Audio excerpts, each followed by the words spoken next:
Good evening, BFFL. Our commissioner called me up last night and he said, Pappas, we're halfway through the year. People have been asking me for power rankings. Do the power rankings, when are the power rankings coming out?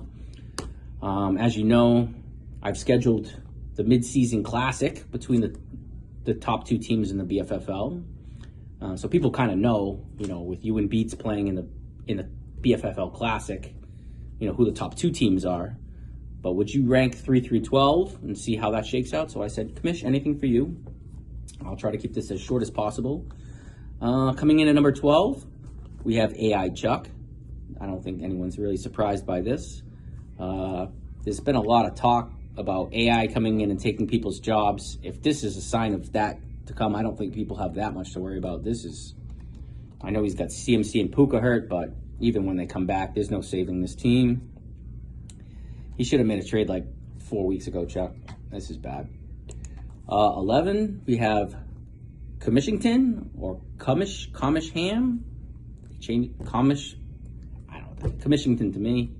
I don't know. It's like every year he changes his name. It's like putting lipstick on a pig. I don't know. It's the same players every year. Trevor Lawrence, Christian Kirk, Terry McLaurin. Maybe try some new players next year. I don't know. It's not working. Number 10, Ass Pounders. I mean, Casey's had some bad teams in this league, but at least, the one thing you could always say is he had some star power at wide receiver, and he doesn't even have that this year. I'll tell you this about Casey. A wide receiverless Casey is not a Casey I want in the league, because he paid top dollar for Mahomes. He's got ranked 22nd out of quarterbacks. Oh, he's borderline not even startable. I think go back to the drawing board here. Go back to the wide receiver Number 9, we have Peacock Cabana. And he's got some wins this year. He's got a decent record, 4-3, a little surprising. But one thing you say about this team, top to bottom, it's old. It's old. Cousins is old. Aaron Rodgers is old. What do we got here? Travis Kelce, old. Ezekiel Elliott, why is he on a roster? Old. Peacock Cabana, old. Number 9. Number 8, we have Goat Town, USA. Now, there's been a lot of talk about Goat Town. He's got some good players on this team. He's got the number 1 running back. He's got the number 1 wide receiver. How can he re-rank so low? Chase and Henry have been awesome. Goat, you need 2 quarterbacks, man. What is this? You got 1 quarterback, and that quarterback is Dak. And that's it. If this was a 1 quarterback league, this could be the greatest team of all time. But sadly, it is a 2 quarterback league, and none of these other guys are playing that position. Number 7, Wise Guys. Following his 15-1 season, this is not the same team that we saw last year. He is thin. This is a thin roster, and he's got some big question marks, especially at the quarterback position. I don't know if Anthony Richardson's going to be around much longer in this league. He doesn't look very good. He's got almost no talent on that bench.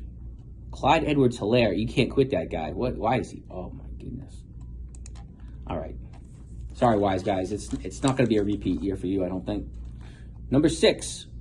Frenchie's Cuban Missiles. Same thing with him as with Payne. Every year, the same strategy, except this time with Frenchie's, it usually works. He's got the Bills playing good like usual, and he's filled in all the rest of his spots with some talented guys here. He's got Garrett Wilson, Brian Thomas, Jared Goff, all playing well. But 1 bad game for the Bills, and that's all it takes to beat this team right now. That's all I got on that. Pretty good team. Number 5, I really wanted to rank this team lower. Nobody likes the Wiz, but he does have some talent. Although there's some question marks around this team. I know he lost Godwin, and there's question marks of whether how much longer Kareem Hunt and Jordan Mason's time or how long are they going to have value with the starters coming back very shortly. So might need to make some trades there. I guess the second half of Cooper Kupp and Tyreek Hill better be better than the first half.